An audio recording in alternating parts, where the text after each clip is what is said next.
Nursery ట్రేస్లో చిక్కుడు గింజలను పెంచవచ్చా? చిక్కుడే కాదు, బీర, సొర, కాకర ఇలాంటి పెద్దగా ఉన్న వాటిని నర్సరీ ట్రేలలో పెంచవచ్చా అనేది ఒక క్వశ్చన్ ఉంటుంది కదా. ఎందుకు పెంచకూడదు? 100% పెంచవచ్చు. మనము ఎవ్రీ మంత్ ఒకటే రోజు ప్లాంటేషన్ చేసుకుంటున్నాం అనుకుంటున్నాం కాబట్టి ఇవి సీడ్స్ ప్లాంట్ ట్రాన్స్ప్లాంట్ చేసి టొమాటో, చిల్లీ, వంకాయ వచ్చేసి నారు ట్రాన్స్ప్లాంట్ చేయడం వల్ల జర్మినేషన్ సైకిల్స్ మారుతాయి, ఫ్లవరింగ్ సైకిల్స్ మారుతాయి, ఫ్రూషన్ సైకిల్స్ మారుతాయి. సో ఆ ప్రాబ్లమ్ని ఓవర్కమ్ చేయడానికి చిక్కుడు గింజల్ని కూడా మేము డైరెక్ట్గా నర్సరీలోనే ట్రాన్స్ప్లాంట్ చేపిస్తున్నాం. కాకపోతే యూజువల్గా బయట నర్సరీస్లో ఏమవుతుంది, వాళ్ళు కొంచెం పెస్టిసైడ్స్ అవి వాడతారు. కానీ మనం ఇక్కడ బయోస్టిమ్యులెంట్స్ కింద మనదే జీవామృతము, మనదే నీమాస్త్రం ఇస్తాం అన్నమాట.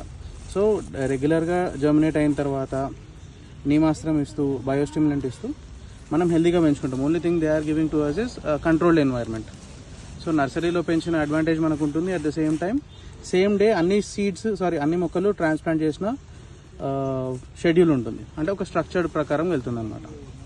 దిస్ ఈస్ కోకోపీట్ వేసేసి చూడండి, సీడ్స్ వేసిన తర్వాత పైన వేసి కప్పేస్తున్నారు. అండ్ ఇట్ ఈస్ మాయిశ్చర్, మంచిగా మాయిశ్చర్తో ఉంది. సో నెక్స్ట్ మేము ఇంకేమేమి సీడ్స్ పెట్టామనేది ఈ వీడియోలో కవర్ చేస్తాను.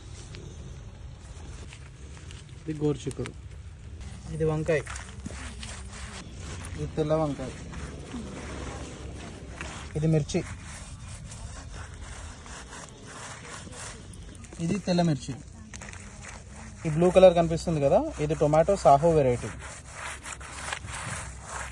ఇది టొమాటో లక్ష్మీ వెరైటీ, ప్యూర్ నాటు దేశీ వెరైటీ.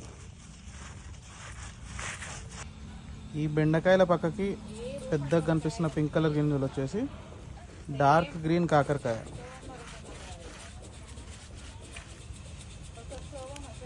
ఈ బ్లూ కలర్లో కనిపిస్తుంది బీరకాయ, చూడండి ఎంత పెద్దగా ఉందో. ఇది పచ్చ సొరకాయ గింజ. బాయ్. ఇంకా అప్డేట్స్ కావాలంటే please follow and like and share and subscribe.